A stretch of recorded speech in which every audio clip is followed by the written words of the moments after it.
sometimes when you just start moving in the direction you want to go in, stuff just kind of falls in your lap. And I feel like this is one of those things.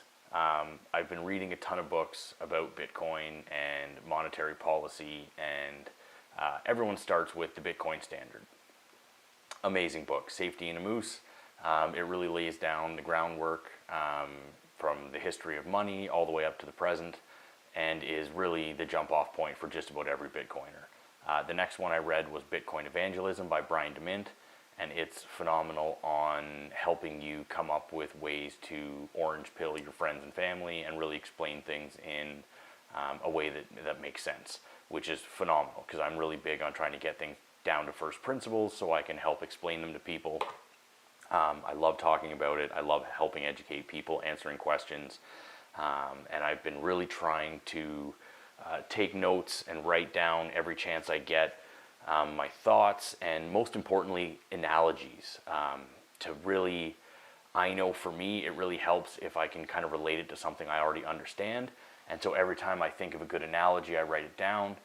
There were a ton of really good analogies in the Bitcoin Evangelism book.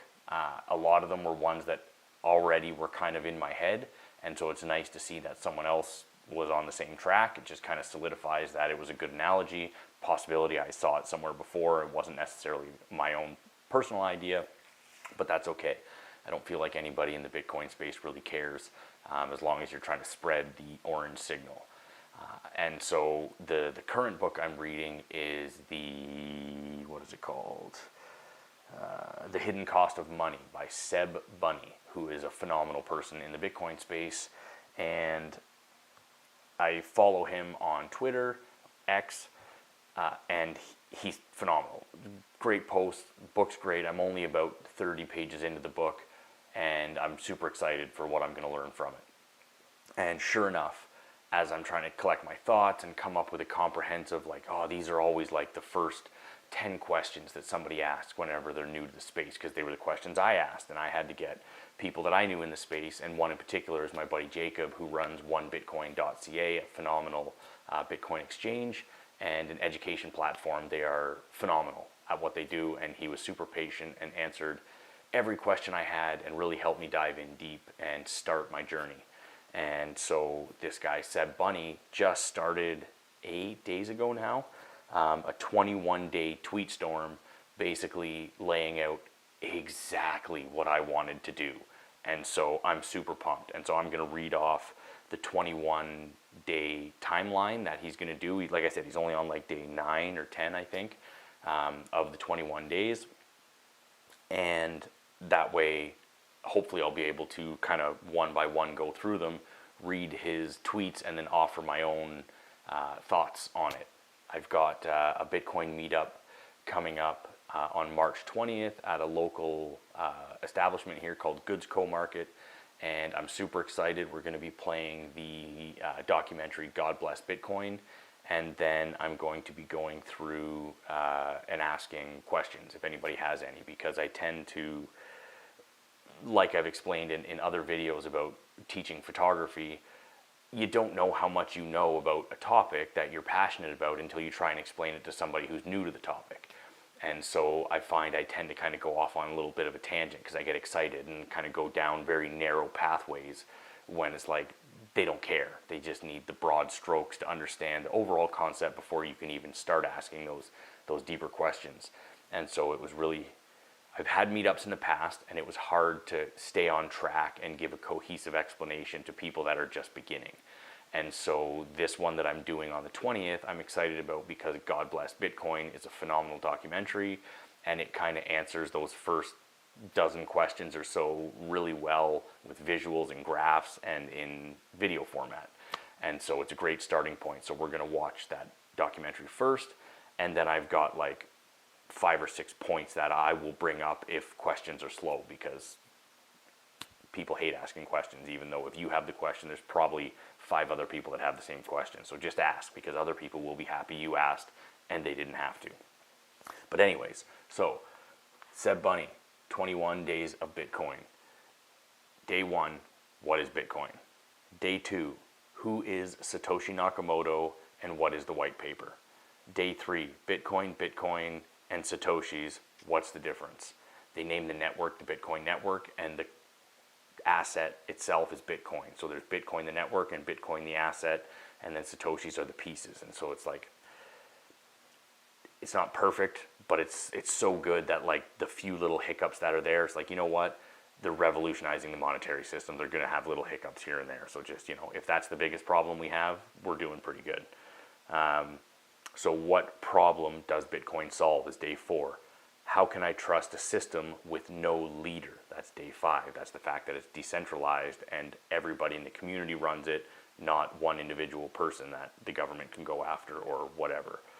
Day 6, what is the Bitcoin blockchain? Day 7, what do Bitcoin miners do? Day 8, what are Bitcoin nodes? Day 9, why will there only ever be 21 million Bitcoin? Day 10, why can't miners speed up the Bitcoin supply? Because of the difficulty adjustment. It is the most brilliant engineering feat of pretty much this whole thing. It's crazy. I can't wait to talk about it. Who decides how Bitcoin evolves if there's no CEO? Day 11. Day 12, what prevents people from spending the same Bitcoin twice? Day 13, why do people say, not your keys, not your Bitcoin? Or as the Simply Bitcoin boys say, not your keys, not your cheese. Day 14, if I give out my public key, can someone see my Bitcoin? Day 15, where is my Bitcoin transaction before it is confirmed? Day 16, on-chain versus off-chain, what's the difference? And then the last couple of days are myth busting. Day 17, doesn't Bitcoin waste energy? No, actually, it's the complete opposite. Day 18, is Bitcoin primarily used by criminals? No, fiat, regular cash is used by criminals.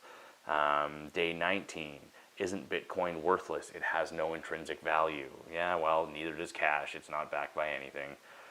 Day 20, isn't Bitcoin obsolete compared to other cryptos? No, other cryptos are shit coins.